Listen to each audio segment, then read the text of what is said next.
जय Maharashtra Marathi live मध्ये आपलं सर्वांचं स्वागत आहे। बघूया यवतमाळ जिल्ह्यातील ताजा घडामोडी। उमरखेड नगर परिषद सार्वत्रिक निवडणुका 2025 च्या अनुषंगाने दिनांक 2 डिसेंबर 2025 रोजी मतदान रूपी आशीर्वाद घेण्यासाठी जोरदार प्रचाराला सुरुवात करण्यात आली असून प्रभाग क्रमांक 10 मधून भारतीय जनता पार्टीकडून उमेदवार भास्कर ज्ञानेश्वर साधू हे प्रभाग क्रमांक 10 मध्ये उभे आहेत। त्या अनुषंगाने जाणून घेऊया प्रकाश साधू यांच्याकडून त्यांची प्रतिक्रिया। माझं नाव भास्कर ज्ञानेश्वर साधू, मी प्रभाग क्रमांक 10 मध्ये भाजपचा ब क्रमांकाचा अधिकृत उमेदवार म्हणून भाजपने मला उमेदवारी दिलेली आहे। तरी आपण प्रचंड बहुमताने मला निवडून द्या असे मी सर्व मतदार बंधू आणि भगिनींना आवाहन करतो। तर आज आपल्या उमरखेड मध्ये नगर परिषदची निवडणूक लागलेली आहे आणि तुम्ही प्रभाग 10 मधून निवडणूक लढत आहात। तर सर्वसामान्य जनतेमध्ये असा चर्चेला प्रश्न आहे की साहेब तुम्ही बाहेरगावी राहता, त्याबद्दल तुम्ही काय सांगशाल? काय आहे, आपल्या इथलं ग्रामदैवत श्री संत साधू महाराज यांचं गेले 350 वर्ष झाले जुनं इथे त्यांनी संजीवन समाधी घेऊन इथे ते समाधीस्थ झाले। त्या दिवसापासून आमचं पिढी आमची उमरखेड शहरामध्येच गेलेली आहे। त्यानंतर दुसरी गोष्ट, मी श्री संत साधू महाराज यांचा 9वा वंशज सुद्धा आहे।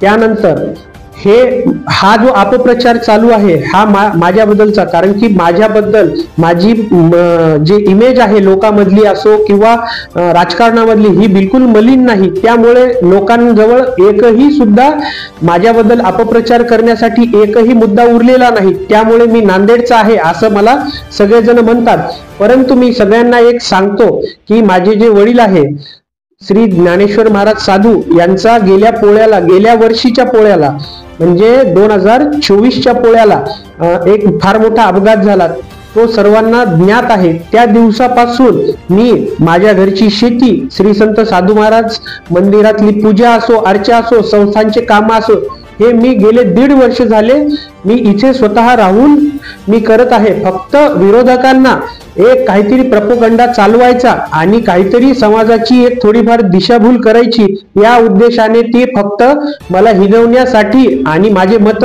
परिवर्तन करण्यासाठी फक्त हा प्रोपगंडा चालवत आहे। साहेब, तुम्हाला जनतेने का निवडून द्यावा असं तुम्हाला वाटते? तुमचं विजन काय आहे जनतेसाठी?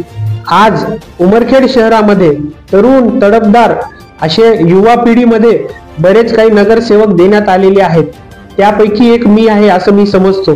त्यामध्ये मला असं वाटत नाही की माझ्यासारखं विजन पूर्ण उमरखेड शहरामध्ये कोणाचं असेल। मी हे फार सर्वसाधारण जनतेमधला माणूस असल्यामुळे मला लोकांची काय गरज आहे किंवा काय गरज भासती रोजच्या दैनंदिन जीवनामध्ये हे मी जाणून घेऊन काही मी माझ्या गोष्टी नमूद केलेल्या आहेत। जसं की सर्वप्रथम आज उमरखेड शहरामध्ये एकही नगरसेवकाचं कार्यालय नाहीये। प्रत्येकाला नगरसेवकाच्या घरी जाऊन भेटावं लागते। मी माझं स्वतःचं एक कार्यालय काढणार आहे जे 24 तास 24 आवर्स ओपन राहील, ते सर्वांसाठी खुलं राहील। तुम्हाला टोल फ्री नंबर देण्यात येईल। ज्या व्यक्तींना ऑफिसमध्ये येता येत नाही, वयोवृद्ध व्यक्ती आहेत, त्यांच्यासाठी टोल फ्री नंबर राहील। त्या टोल फ्री नंबरवर एकदा कॉल केला तर तुमच्या येणाऱ्या 24 तासात ज्या गोष्टी 24 तासात सॉल्व्ह होण्यासारख्या आहेत, जशा की नाली, रस्ते, दिवे, पथदिवे असो, कचरा असो, ह्या सगळ्या गोष्टी तुमच्या विदिन 24 आवर्स हे प्रॉब्लेम दैनंदिन जीवनामधले सॉल्व्ह करण्यात येतील। त्यानंतर दुसरा मुद्दा असा आहे की त्या ठिकाणी आपण एक कम्प्युटर ठेवला। आपण आपल्या मतदारांना आव्हान केलेलं आहे की तुम्ही आमच्या ऑफिसमध्ये येऊन तुमचं नाव, नंबर नमूद करा। आपल्यातर्फे आपण फ्री ऑफ कॉस्ट मध्ये आपण प्रत्येक मतदार बांधवांना म्हणजे माझ्या प्रभागातील प्रत्येक मतदारांसाठी एक टेक्स्ट मेसेजची एक सुविधा ठेवलेली आहे। त्या टेक्स्ट मेसेजद्वारे आपल्या भागामध्ये पाणी कधी येणार, नळाचं वेळ, त्यानंतर लाईट जर जाणार असेल तर त्याची वेळ, त्यानंतर आमच्या इथे वेगवेगळ्या समाजाचे बांधव राहतात, मतदार बंधू भगिनी राहतात, तर त्यांच्या जाती वाईज आपण यादी तयार केलेली आहे। त्या यादीमध्ये तुम्हाला जर उदाहरणार्थ ब्राह्मण समाजापैकी कोणताही एखादा व्यक्ती मयत जर पावला तर त्या ब्राह्मण समाजाला पूर्ण याला एक टेक्स्ट मेसेज जाईल की हा व्यक्ती आहे आणि अशा प्रकारे मयत झाली आणि यांची अंत्यविधी या दिवशी आहे, या वेळेला आहे.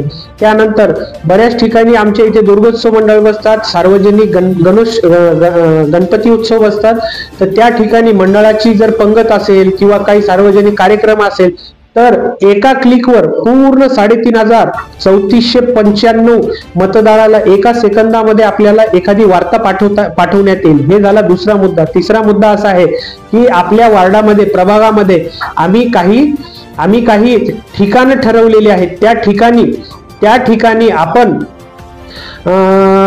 फ्री ऑफ कॉस्ट मध्ये जलसेवा देत आहे. जसं की आपण की नाही प्रत्येक ठिकाणी वॉटर फिल्टरची सुविधा उपलब्ध करणार आहे. त्या भागातील किंवा त्या एरियामधल्या सर्व लोकांना तिथे येऊन तुम्हाला फ्री ऑफ कॉस्ट मध्ये पाहिजे तेवढं पाणी, आपल्या घरी जार असो, भांडा असो, तुमची बॉटल असो, तेवढं पाणी पूर्ण भरून फ्री ऑफ कॉस्ट मध्ये देण्यात येईल. हे फक्त श्री संत साधू महाराज ज्यांनी आपली स्वतःची पत्नी गहाण ठेवून अन्नदान केलं अशा महाराजांचा मी वंशज असल्यामुळे ही एक संकल्पना छान माझ्या डोक्यात आली व ती साकारण्याचा मी प्रयत्न करेल. त्यानंतर सर्वात महत्वाचं म्हणजे माझं जे मुख्य काम आहे ते म्हणजे ऍक्सिडेंट झाल्यावर जे शरीरात रॉड वगैरे टाकतात, नी रिप्लेसमेंट असो, हिप रिप्लेसमेंट असो, बोनचे म्हणजे ब्रेनचे काही ऑपरेट असो, मणक्याचे आजार असो, ह्यांना जे रॉड प्लेट वगैरे जे शरीरात जाणाऱ्या वस्तू असतात त्याचं माझं नांदेडला ऑफिस आहे. तर ह्याद्वारे मी खूप साऱ्या आपल्या उमरखेड वासियांना मी जेवढ्या प्रकारची मदत करता येईल तेवढी मदत केलेली आहे. आणि हेच माझं सर्वात मोठं जे कार्य आहे, ज्या भरोश्यावर मी आज लोकांना मतं मागतोय, ज्यांना माझा अनुभव आलेला आहे ते तुम्हाला विस्तृतपणे सांगू शकतात. उदाहरणार्थ मी त्यांना पूर्ण हॉस्पिटलची मार्गदर्शन करणे, त्यानंतर त्यांना फ्री ऑफ कॉस्ट मध्ये डब्बा पोहोचवणे, त्यानंतर डॉक्टरकडे त्यांच्याकडून काय पैसे कमी करता येईल ह्याची पूर्णतः प्रयत्न करणे, अशा प्रकारचे मी काम केलेले आहे व हे काम अविरतपणे असंच मी चालू ठेवणार आहे. त्यासोबत एक शेवटची अशी आहे की मी श्री संत साधू महाराज यांच्या नावाने वार्डसाठी सेपरेट अशी रुग्णवाहिका उभं करण्यासाठी प्रयत्नशील राहील. अशा प्रकारचं माझं 2025 इलेक्शन मध्ये विजन ठेवून मी निवडणुकीला उभा झालेला आहे. अशा या विकासाच्या मुद्द्यावर आम्ही नगर परिषद निवडणूक लढवत आहे. तरी यासाठी साथ देण्यासाठी सौ भुतडाताई हे अध्यक्षपदासाठी उभे आहेत. त्यांना त्यांच्या समोरचं कमळचं बटन दाबून त्यांना प्रचंड मताने निवडून द्या व त्यांची साथ देण्यासाठी मी स्वतः प्रभाग क्रमांक 10 मध्ये भास्कर ज्ञानेश्वर साधू व करुणाताई पुंडलिक कुबडे हे आम्ही 2 उमेदवार कमळ या निशाणावर उभा आहे. तरी सर्वांनी कमळ या निशाणावर बटन दाबून प्रचंड मताने बहुमत सिद्ध करून द्यावे अशी मी सर्वांना विनंती करतो.